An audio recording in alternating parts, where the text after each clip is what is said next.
My name is Ivan Marks. The film you're about to see is authentic. It records the last 10 years, which has changed my life.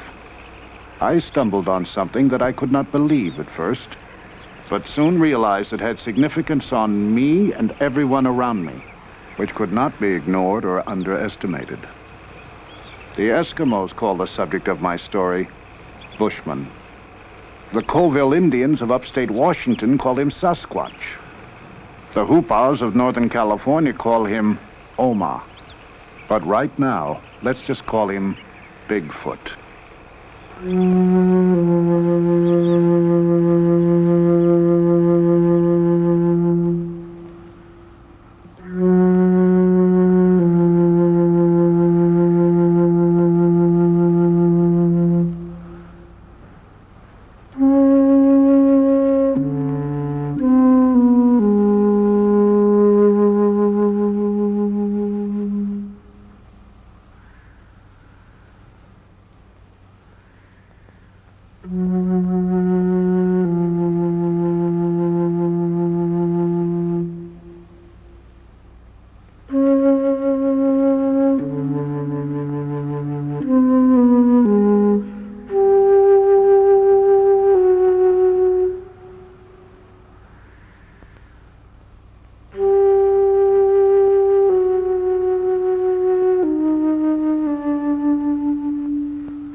This is my country.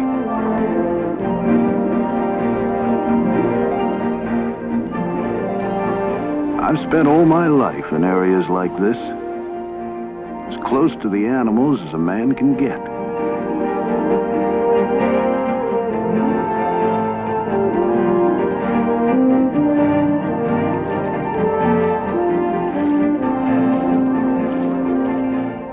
I built my home here. Bear Ranch. Of course, I'm prejudiced, but I think it's just about the prettiest place I've ever seen. Then there's Peggy. She's a rare woman. She's the only woman I know who'd put up with the animals I used to bring home, like those coyote pups, and raise them just like they were her own.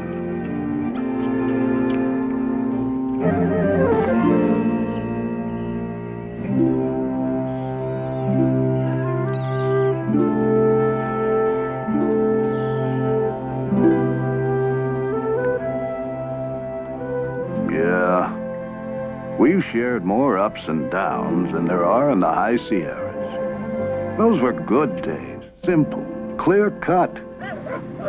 You see, I'm a tracker, and believe me, I'm the last of a vanishing breed.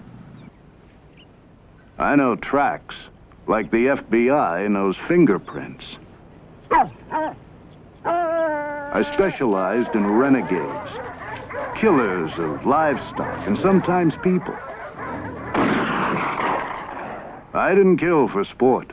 I went after the right animals so innocent ones might be spared.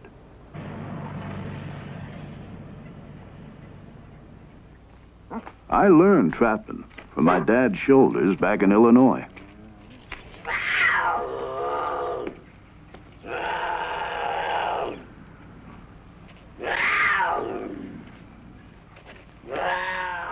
Since that time, I've worked for the government, territory, sheriff's office, federal game warden. When they had a renegade, they knew who to call.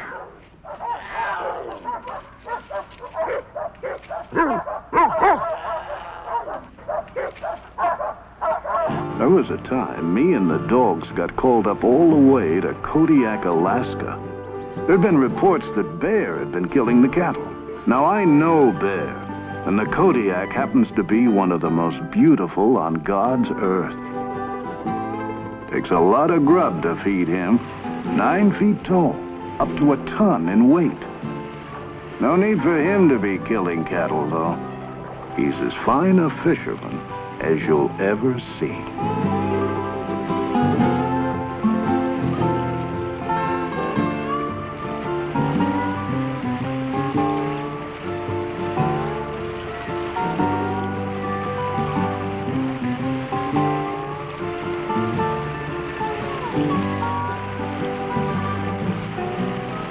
The ranchers were getting $5,000 bounties on these so-called cow killers. So I moved in to set things straight.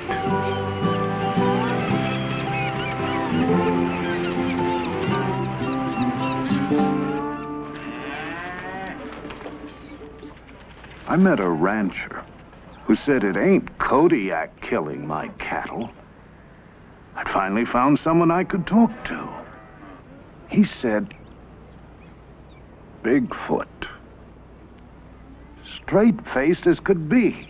He said Bigfoot's been killing my cattle. Bigfoot? I checked the carcass and saw the cow had died naturally. The bears just fed on its remains. Found out after the grass was waterlogged. Not enough protein. Cattle died of malnutrition. Kodiak? Bigfoot? People always want their questions answered in such neatly wrapped little packages. Oh, I'd heard about Bigfoot. Some abominable snowman who'd wandered across the Bering Strait before the Ice Age. I couldn't believe a grown man would tell me a Bigfoot was killing. What a bunch of hogwash.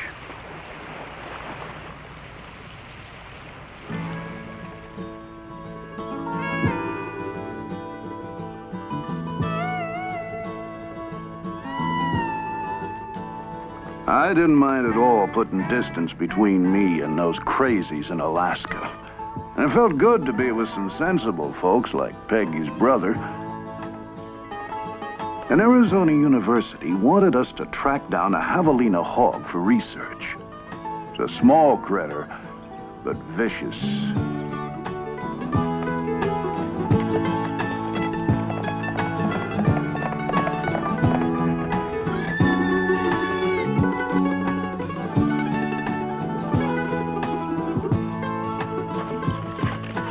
Well, I told my brother-in-law about the wild Bigfoot story at Kodiak, but he didn't respond as I'd expected.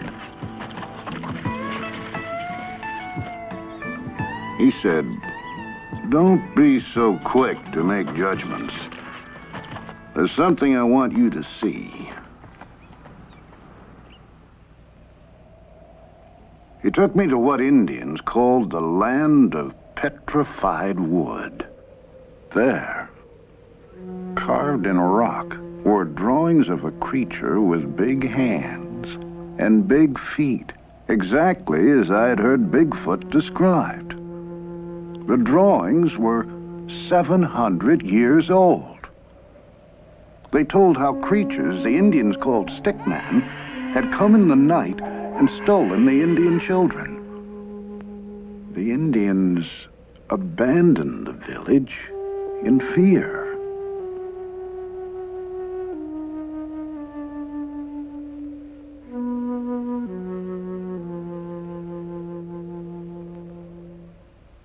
First the ranchers, now my brother-in-law. My head was reeling with Bigfoot. But stories are just so many words. So I soon forgot about him, till I was up tracking a mountain lion. And I found these tracks. Now, they look much like human footprints, but they were 18 inches long, 6.5 across the ball of the foot, 5.5 at the heel. They were the hugest I'd ever seen. The tracks were so deep, they had to have been made by at least a 500-pound animal. And the hair, I couldn't identify it. The toe prints were spread around small rocks and dug into the earth, showing whatever made them could cover pretty rugged country.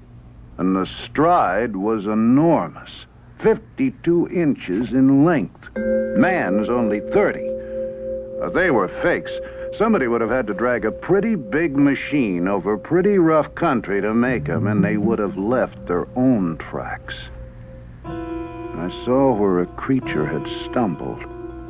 There was a handprint, but no sign of claws. They were so manlike. I was mystified, so I made plaster casts and sent them with the hair to a lab for analysis. Well, I tell you, I was glad to get home. Our pups were growing, and they didn't give us much time to think about everything that had happened.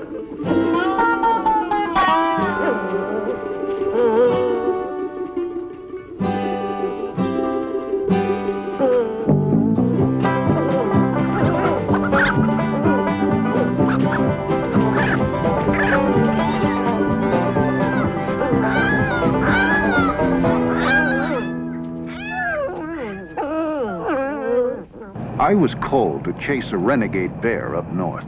This time, I wasn't so eager to return to the mountains. Tests had shown the hair samples and tracks couldn't be matched with any known animal. I was uncomfortable. The animals were even acting strange.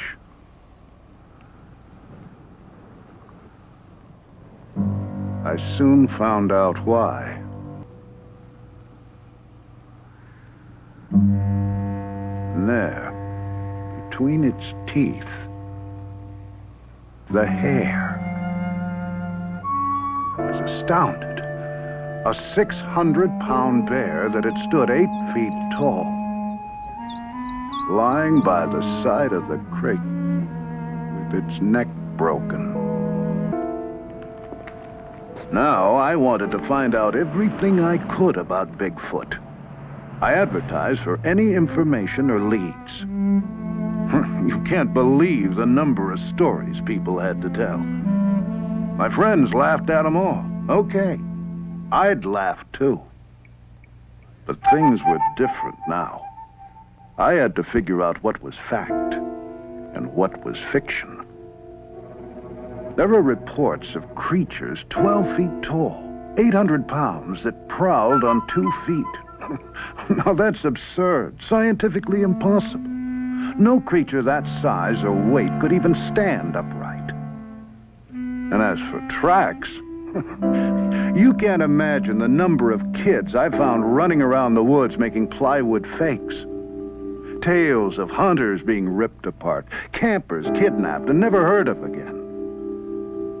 But 4 features, all the reports shared, were the dark hair, the domed head, the large footprints, and the glowing red eyes.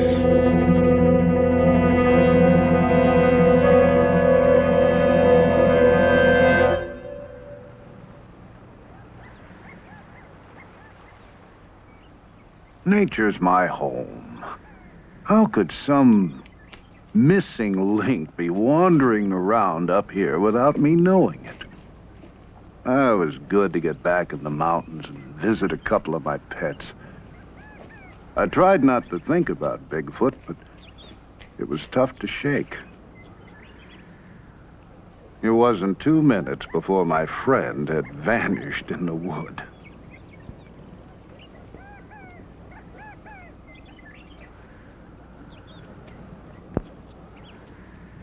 Well, I set out after him, but I couldn't find him anyplace.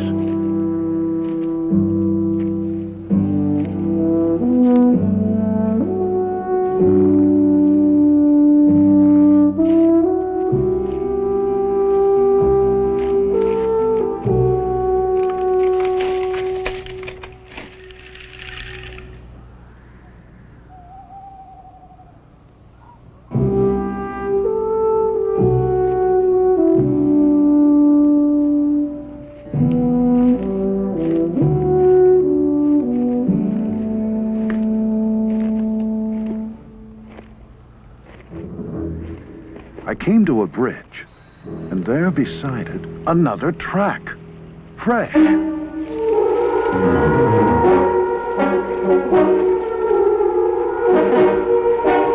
My legs were moving before I realized what I was doing.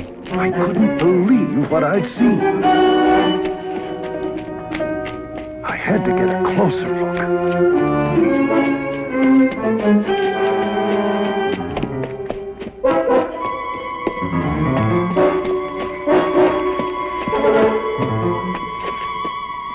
Nauseating, musky odor made it difficult to breathe. But I had to find out what I'd seen.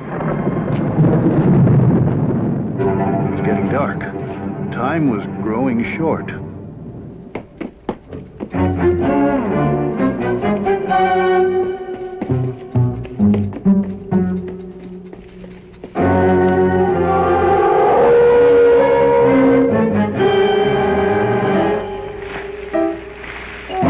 Bigfoot.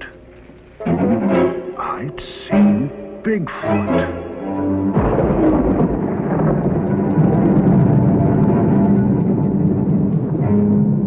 What the hell was I doing? I was here alone, without a rifle, without anyone knowing where to find me. With a 500-pound, 8-foot-tall, vicious creature. I had to get out of here, get some help.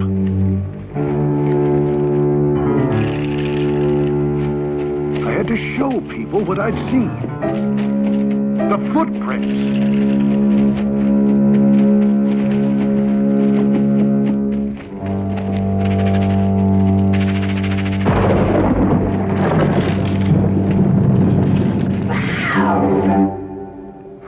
It was just the cat.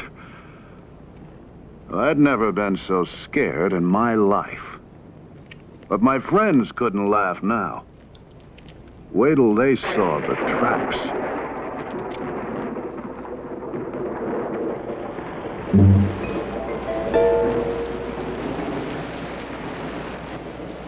But the rains came and washed the tracks away. Hurry, hurry, get your Bigfoot burger, 2 burgers. Now, people's attitudes towards Bigfoot made me mad. I'd seen it. Matter of fact, I felt I'd been singled out to find it.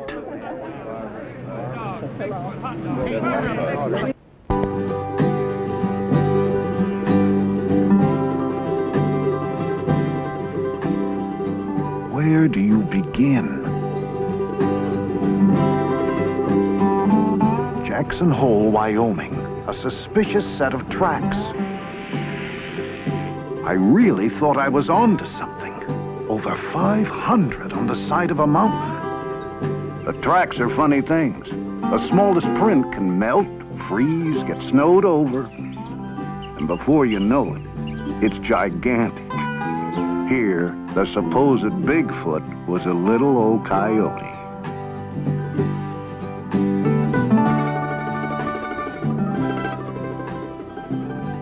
The redwoods, an endless source of sightings.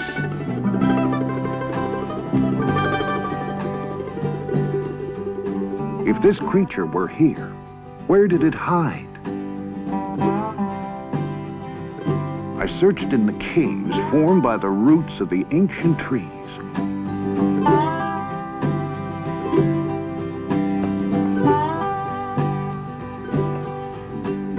Here were perfect shelters, large, dark, secluded, hideaways to recover from injuries. Refuge for many forest animals from the elements. Protected privacy when giving birth.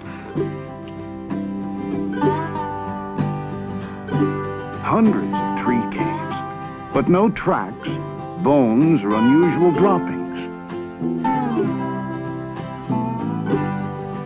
No clues at all. I had to be wasting my time. But there was a statue carved in redwood. Its image was based on hundreds of sightings collected over the years. And it was exactly like the creature I had seen myself.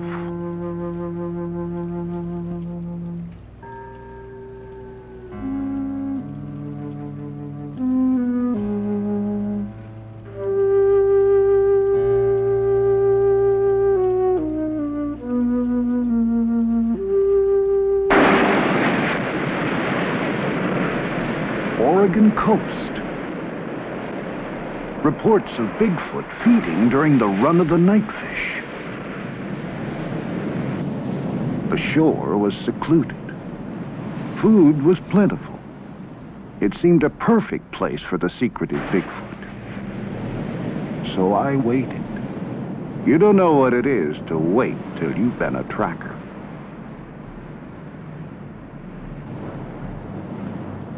Finally, a gull came with the first sign of the run. And right behind it, you've never seen so many fishermen.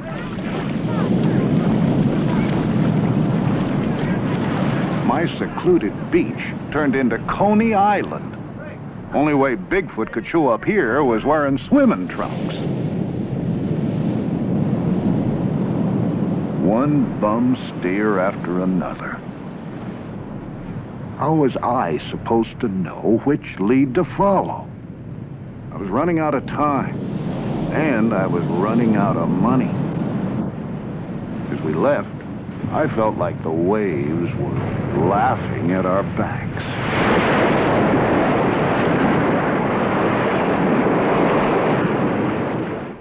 Then came our hottest tip yet. We couldn't turn it down. Snowbird warned us of an upcoming storm, but I was too excited and ignored it. The area was rich with wildlife. And why not Bigfoot? Plenty of food, plenty of cover. This time, remote from man. There it was. My efforts had paid off. And this time, I was ready for it. I wasn't ready to find out it was just a bear staying up past its winter bedtime.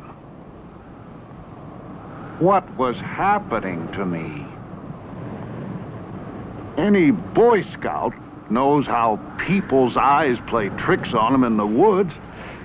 I was like a gun-happy hunter that makes a 10-foot grizz out of a charred old tree stump. Even the snowbird was laughing. And why shouldn't it? Here I was, a grown man running around the woods chasing some fairy tale. I felt like a fool. Well, I was out of patience, and I was out of money, so I took a job up in the wilderness around Bossburg, Washington. Had to photograph a cinnamon bear in its natural habitat. You want a bear? Here's a bear. Piece of cake. I always got what I said after. Except Bigfoot. Then I saw it. A deformed version of the track I'd seen so often.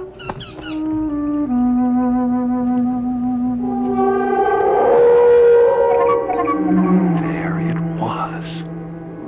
Finally, face to face with Bigfoot.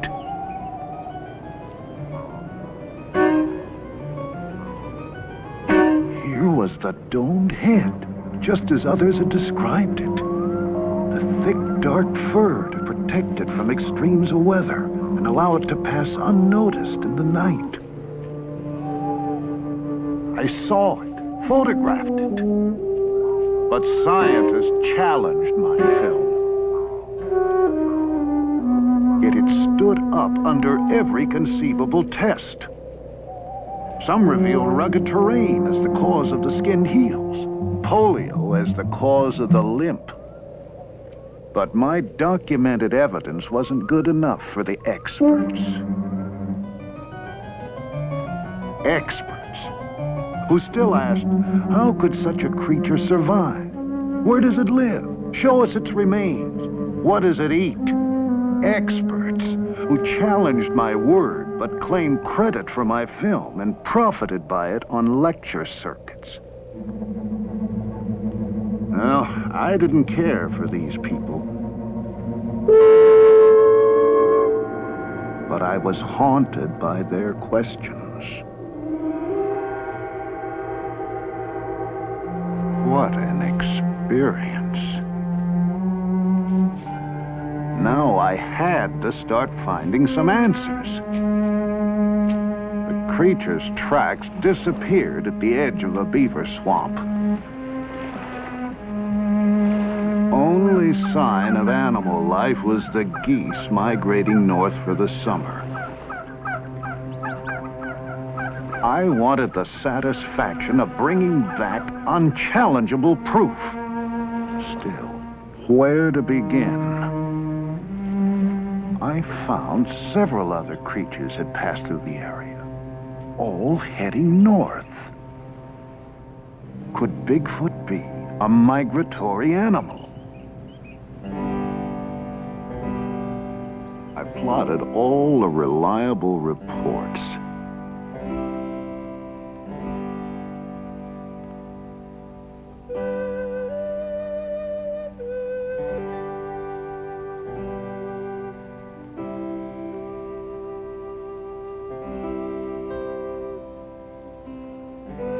There actually seemed to be a migratory pattern extended over thousands of miles. If this were true, I'd have some means of predicting the creature's movements and a good chance to find some answers to my questions. Bigfoot always stayed in very rocky mountains and isolated terrain. The greatest number of sightings, and the only ones of the Bigfoot young, were in summer, above the Arctic Circle. Could that be where Bigfoot migrated to breed? If I move rapidly, I might find a clue before season's end.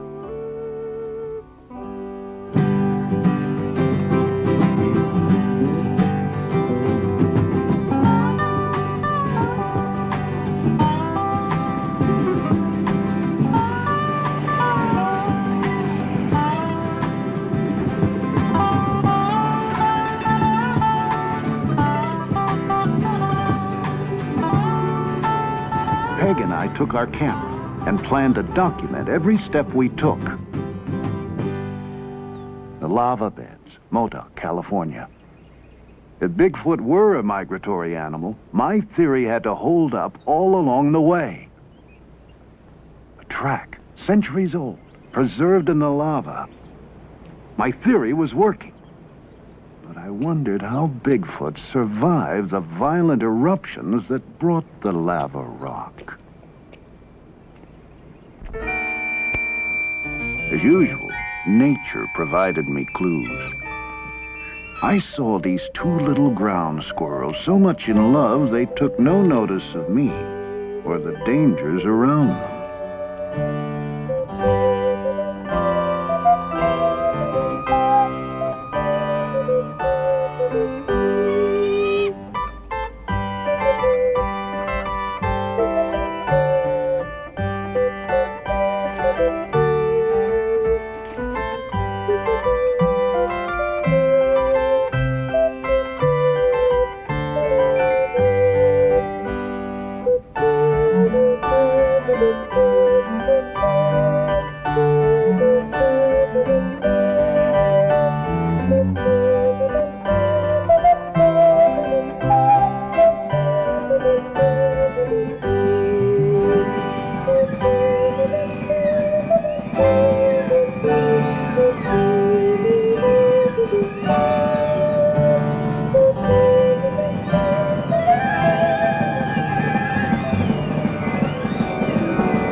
The male's natural instincts drove him to cover.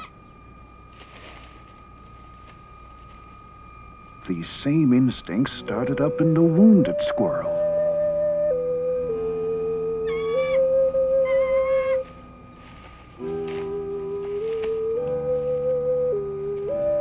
Nature was reminding me of her basic law, survival.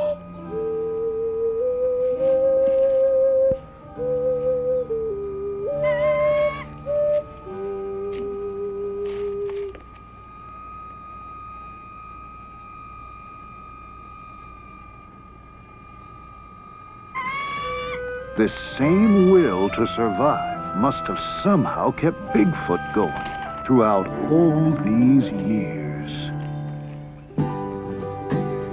But where did the creature go if it were injured? The caves, Mount Lassen.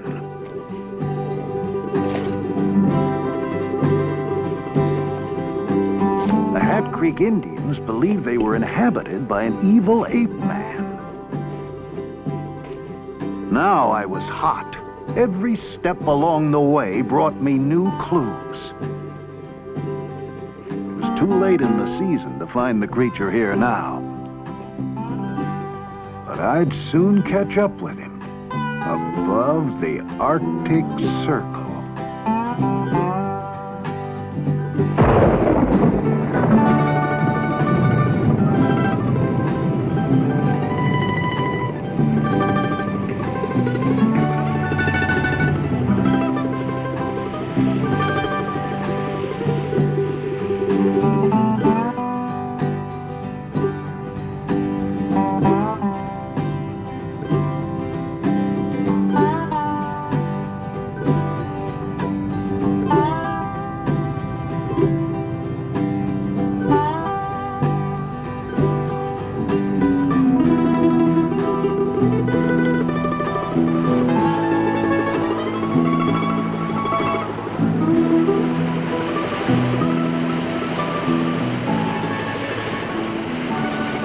Peg and I found the people up north different. They encouraged me, took my search seriously.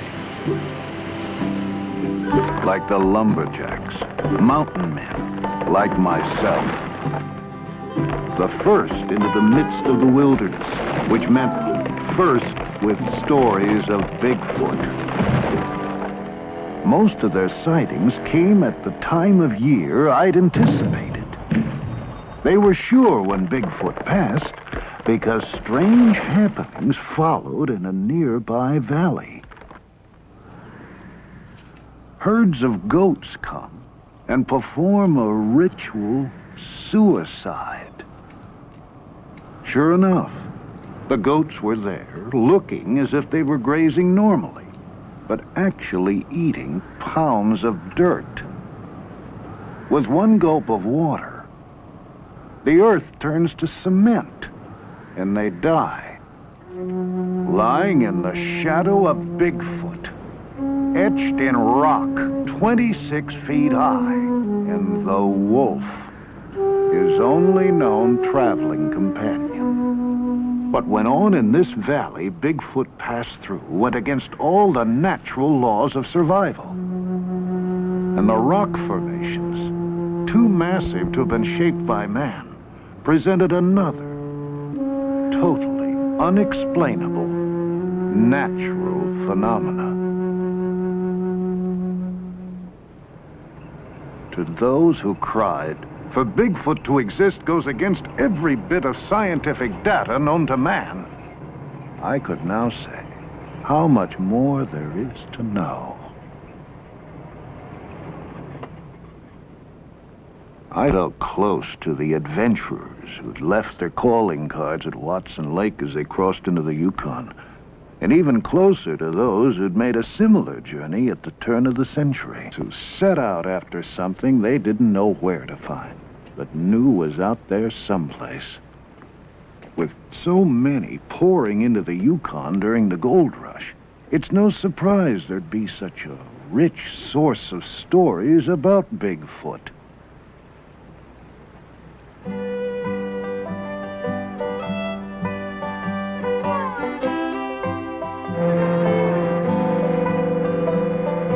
the first time in my life, I understood what made people like that tick. It's more than gold. I guess we all need a frontier to explore. Don't necessarily have to go off into it. Just makes you feel kinda good knowing it's there. Thousands of these people came from everywhere.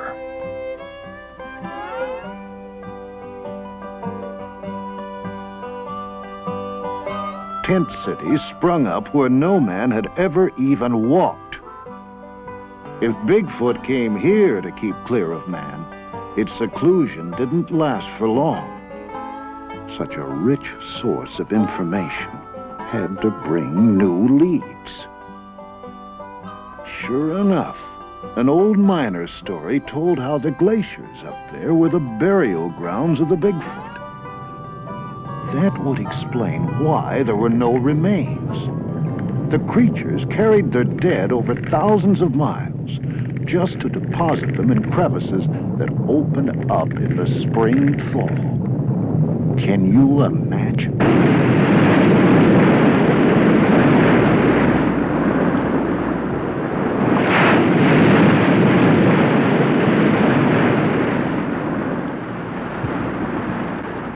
I went there searching for some remains.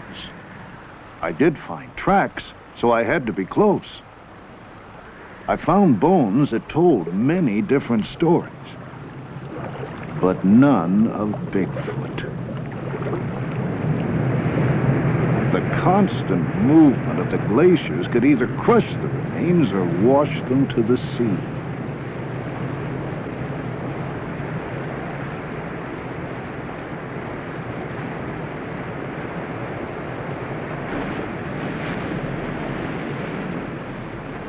Burial grounds of the Bigfoot. I thought of the people who were the source of these stories. Their friends called them crazy, and some of them might have been. But you wouldn't believe the extremes they went to for their fortunes, romance, and the unexplored.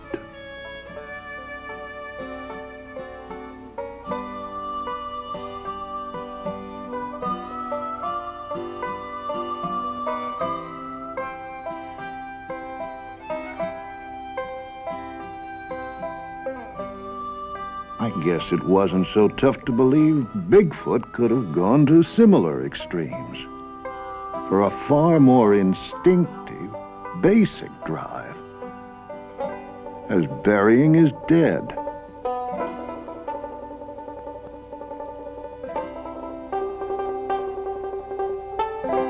So many questions. Well, I sure understood what drove those miners as they sailed up the river in pursuit of gold. For I'd soon ride the same river in pursuit of Bigfoot. The miners were gone now, but I knew Bigfoot had to still be around.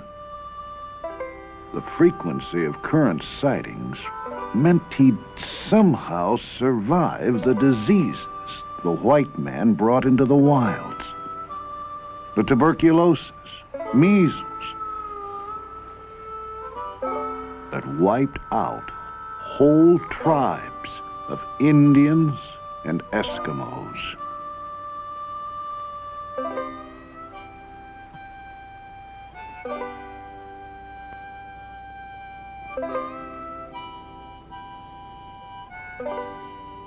He'd even survived the violence reaching out from the boomtowns. Now I understood why Bigfoot steered clear of man. He had to, in order to survive. However vicious the creature might be, I gained a lot of respect for the elusive Bigfoot and its ability to endure. But if we were to find it, we'd have to get to the furthest outpost of civilization. When when we ran out of road, we saw the remnants of the old pioneers giving way to the machinery of the new. Thousands were now pouring back up to the new gold rush for the black gold, oil. How much longer could Bigfoot avoid all these people? Where would he go next? I gambled on him heading north.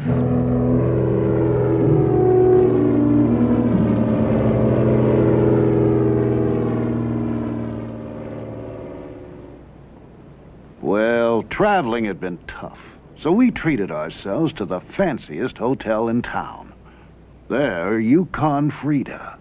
Her sketches were based on recent sightings and descriptions of Bigfoot from that very area.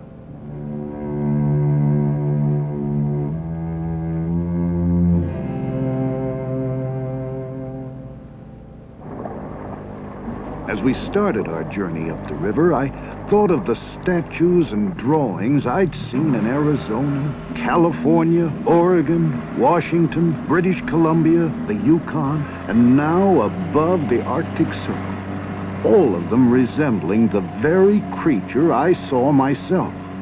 They were too similar, over too vast an area to be coincidental. But these images weren't good enough for the experts below. I still had a lot of questions to answer. There were no grocery stores up here, so we ate off the land or purchased fish from the Eskimos. I knew I could get my answers from these people, 'cause stories of Bigfoot were as plentiful as the food. One man told of the strange day his mother died. In a cabin like this, family and friends gathered to await the passing of her spirit. That night, they heard a soft scratch at the door. There was Bigfoot, chanting in a strange tongue. Everyone was terrified. The spirit of his mother was speaking through the voice of Bigfoot. They must abandon their homes, which they did. The next day, an ice floe changed the river, and waters now flow where the village once stood. I asked to see this area, hoping for a sign of Bigfoot. The man said, if you wish to see the king of the animals, he breeds in the mating grounds of the Alaskan moose.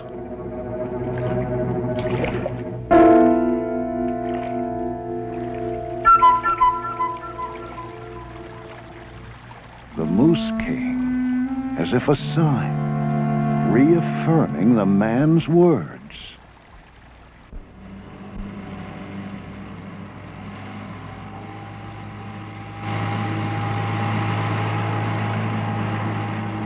Up the river by a salmon wheel, a lone Eskimo greeted us with the words, "Bigfoot is not here."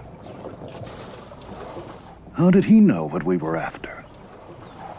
He told a tale about a trapper who killed a creature in the early 40s, bringing the wrath of Bigfoot down upon his people.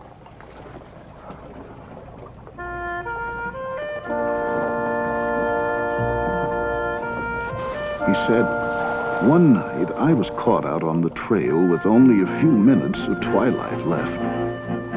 The lights began to shine in the sky. They were bright. Traveling was good. Then the snow turned red. To the north, south, east, and west, rivers of blood flowed across the sky and down into the snows. It seemed to be the last day of the world. Bigfoot was punishing us for bringing it sorrow. But then, the good white light rose from the north. What followed was a battle of 1,000 warriors. The white light was the spirit of Bigfoot, left to die by the trapper. It returned in the form of a white raven, to protect us from the red wrath of its grieving brothers. If you travel the river, you may see him. And if you do, he will bring you luck.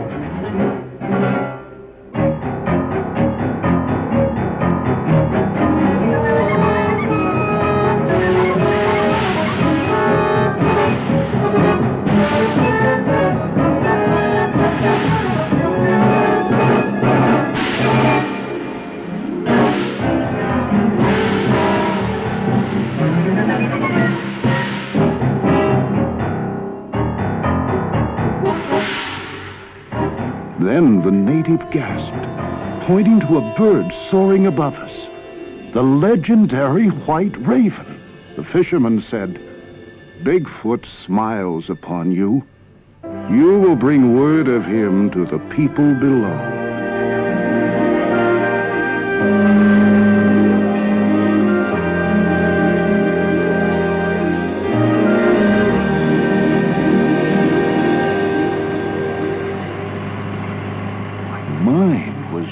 Reeling. At the next village, the natives were waiting for us. They had heard about the white raven and wanted to show us their secret, sacred figure. Here it was again. They told us how Bigfoot was their friend. Their friend? How did they think such a violent creature could be their friend? They told how Bigfoot always carried the bodies of men killed or lost in the Arctic winter to the edge of the nearest village to be buried by their own kind. When I asked where I could make contact with their friend, they said, "In the land of shining eyes." But they warned me not to violate Bigfoot's domain. I reminded them of the white raven. So they taught me a chant to sing on the night of the full moon and promised I would see the glowing eyes of Bigfoot.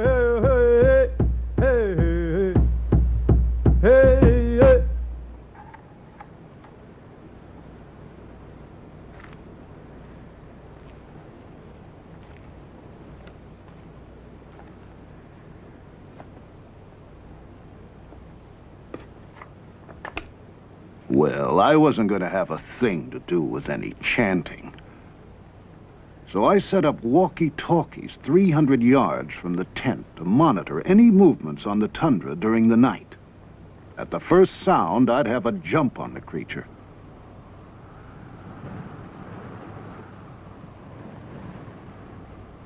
Then the wait. The land was lush with vegetation. Perfect feeding ground. Berries, lichen, gnats, bugs, millions of fish. Not just a land of ice and snow.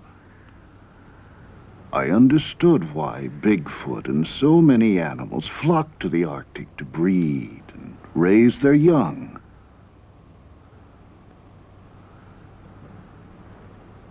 But this land was strangely silent. Where were the animals?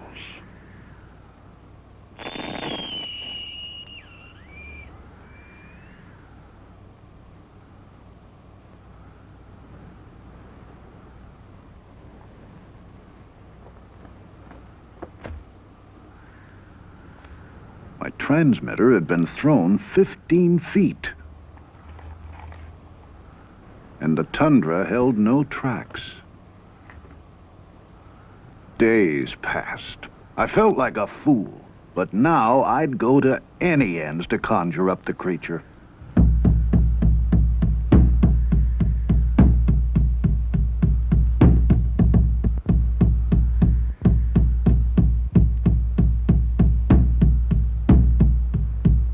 Soon Peg saw what she thought were two car lights approaching.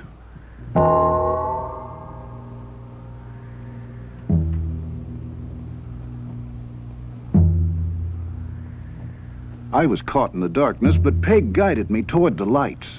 I had to find out what it was.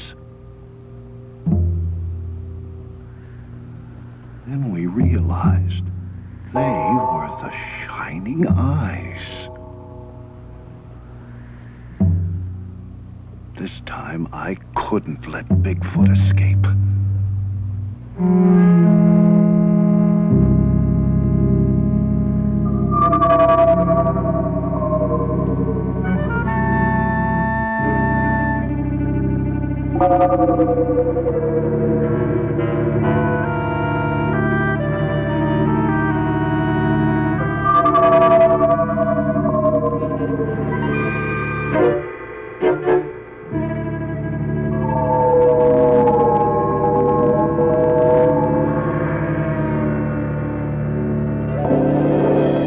But dawn broke, and it disappeared behind a rainbow.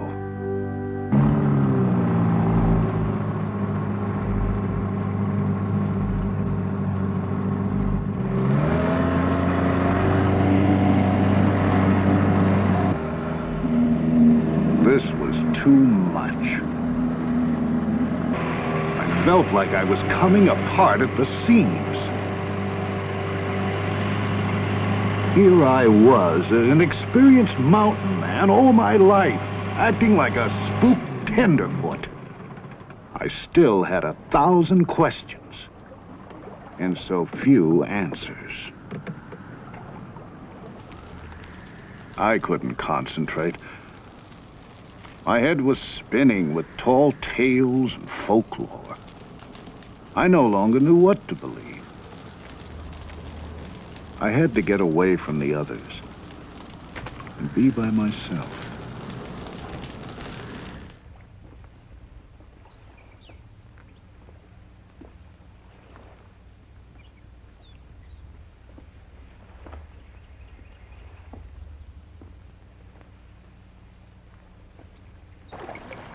There were the salmon, back after 10 years of living in the sea, to spawn in the exact place of their birth, and then to die. They reminded me of those I'd seen at Kodiak in the days when I was a pure tracker, stuck to nature's signs and wasn't so confused with all the legends and stories of man.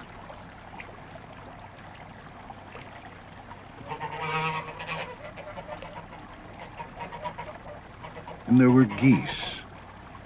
My first clue to Bigfoot's migratory pattern.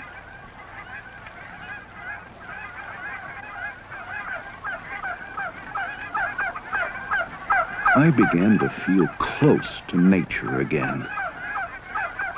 I knew that's where I'd find the answers to my questions. And the caribou, watching velvet off their antlers release swamp gas from the tundra to glow in the night.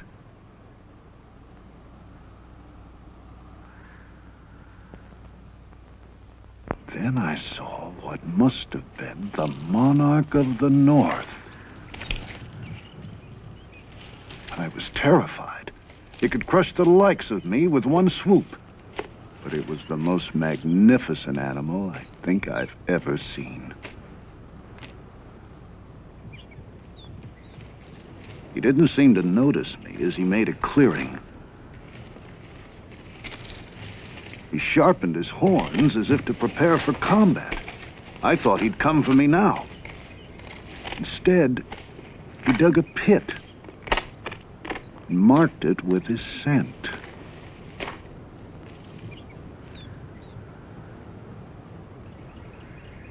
This attracted cows from all over the area and seemed to warn other bulls to keep away.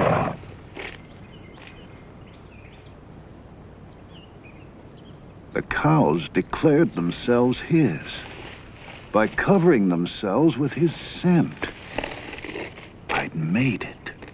The mating grounds of the Alaskan moose, where no man had ever been before, and possibly the breeding grounds of Bigfoot. Some young bulls seemed a little overeager and found the monarch defending his territory against all intruders, while others waited for the right moment to move in.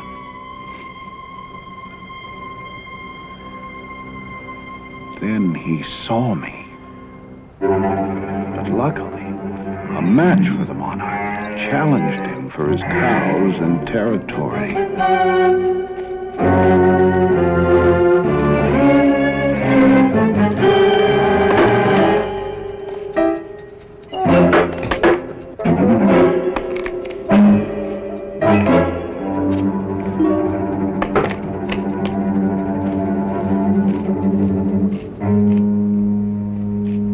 Those who'd waited now moved in. While the bulls were fighting, nature made sure there'd be a good crop of calves come spring.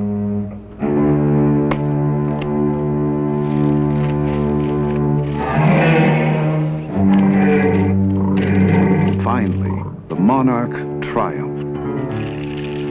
Now, too preoccupied to give any notice to me, he gathered his cows. And, according to the law of nature, the strongest began to breed. I was deeply moved by what I'd seen, but still, no sign of Bigfoot. The salmon lay dying in the streams, signaling the end of the breeding season. Time was running out, so we took to the air.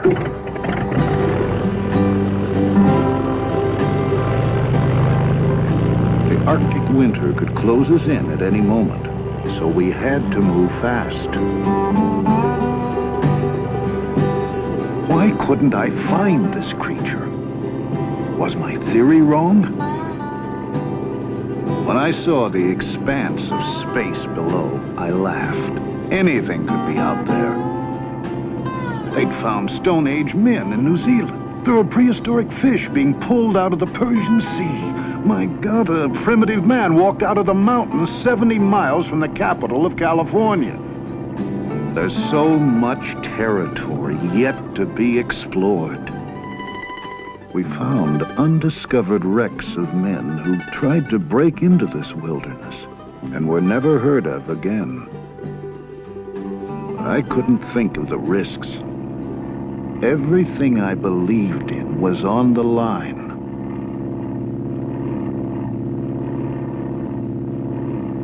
Suddenly, the pilot whipped around.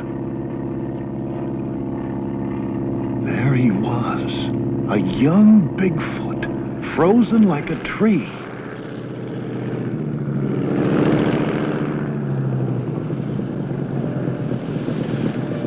We raced back to the river, but he slipped away. Seeing the young Bigfoot confirmed my theory. I could now roughly predict the creature's movements. The crew celebrated the sighting, but it wasn't enough for me. I knew I needed to document Bigfoot's habits. The young Bigfoot's tracks led me from the river to a lush meadow. He'd passed through a herd of grazing muskox. I wondered what Bigfoot fed on. Maybe he ate vegetation too. Or fish. I'd seen him by a river. Of course, he could have been cleaning himself. Or drinking. Of course, he could be a predator. One of these oxen had lasted him half the winter. Bigfoot's behavior still held many mysteries. But now it was just a matter of time before I solved them. Sun up, yeah, early start, so let's eat and get the ball. Winter now closed down on us in earnest. We were forced to move south, just like the animals.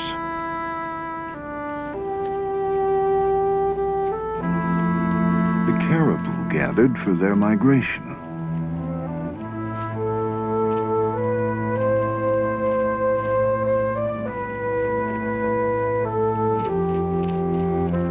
might be the source of food for all the meat-eating animals that followed.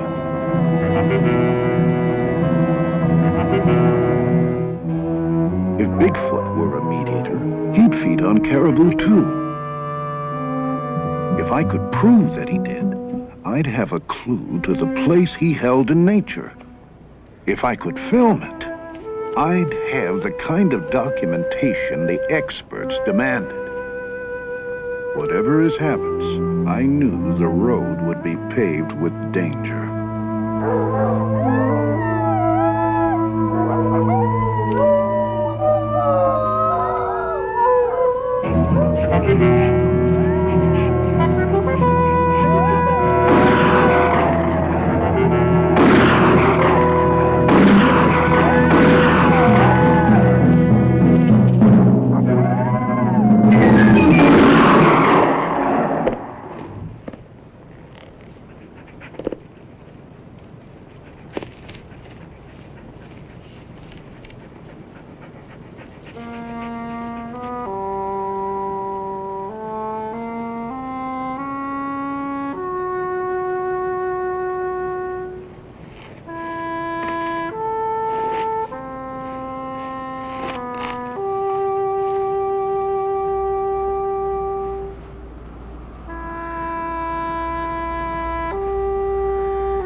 Devastated by the slaughter of the caribou.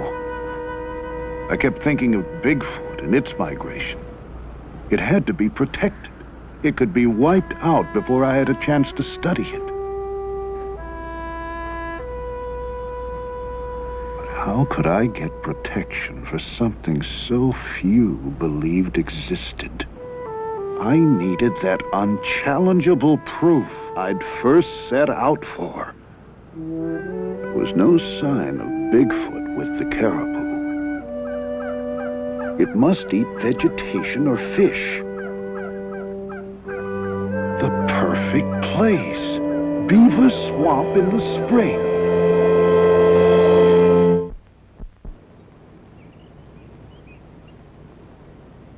I got there early and planned to stay as long as I could. I used every trick I learned over my years as a trapper and carefully covered my scent with ammonia. Beaver Swamp. The geese. If my theory was right, Bigfoot would follow shortly. I searched for the perfect place to set up a blind. When I found it, I moved in and set up my cameras. Day after day, I waited and soon grew jealous of the other animals' freedom. I was stiff, chilled to the bone, but I was determined not to make a move that might warn Bigfoot of my presence.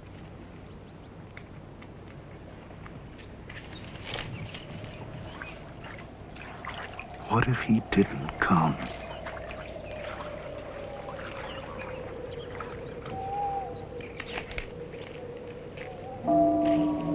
Then a movement in the woods. The sun hadn't come up yet. It was hard to make out what I'd seen at first.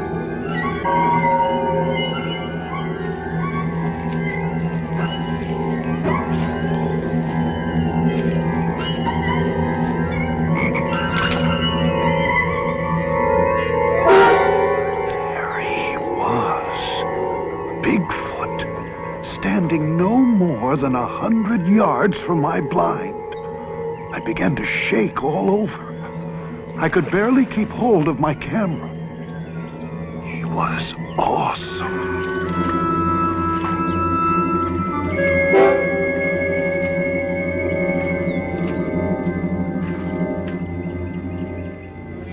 Then, behind me, another one. Smaller, possibly younger. How many of them were there? Was I surrounded? They were the most extraordinary creatures I'd ever seen. I now knew why the Eskimos called Bigfoot the king of the animals. The older, larger one was 7 feet tall, 450 to 500 pounds. His domed head and long dark hair, just like the other creatures I'd seen. His odor was overwhelming, the same thick, musky scent that first led me to Bigfoot so long ago. The young one was no more than 5.5 feet tall, 250 pounds. If my guess was right, probably on its first trip away from its northern breeding grounds. He'd probably never seen a man before. If he saw me, he could panic and attack. Then I looked around and realized the other animals were carrying on normally. If danger was around, they would have fled.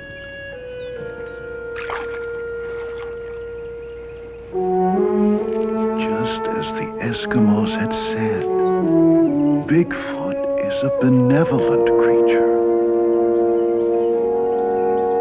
It doesn't even attack or feed on other animals. It seems to eat only vegetation or sometimes fish. Here it was before me, pulling up the tender swamp grass with its hands. Remarkable huge hands that seemed capable of grasping, scooping up drinking water and splashing to rid itself of parasites. I'd done it.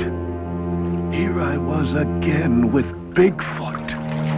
Unchallengeable proof my theory had worked. It is a migratory animal, and I now have the documentation of its habits I needed. Now we can begin to understand the place this creature holds in nature.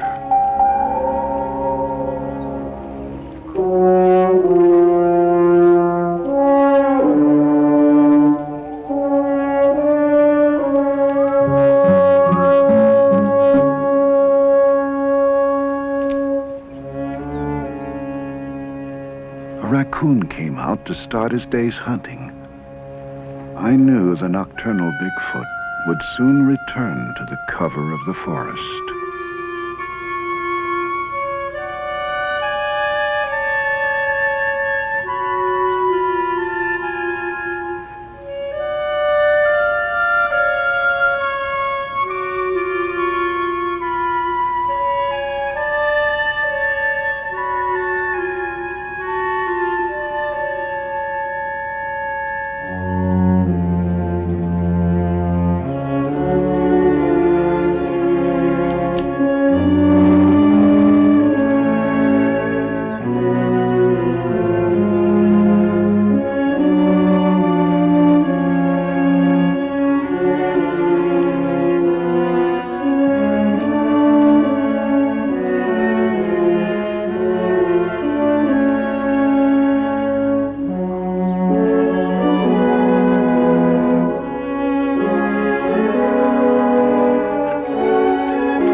Once again said goodbye to this mysterious creature that has somehow outlived its natural role.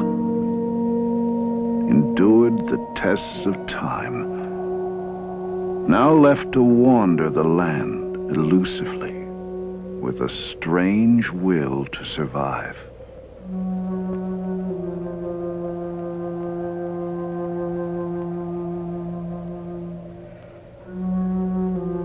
Oh, I still have plenty of questions, and I'll continue my search for the answers now.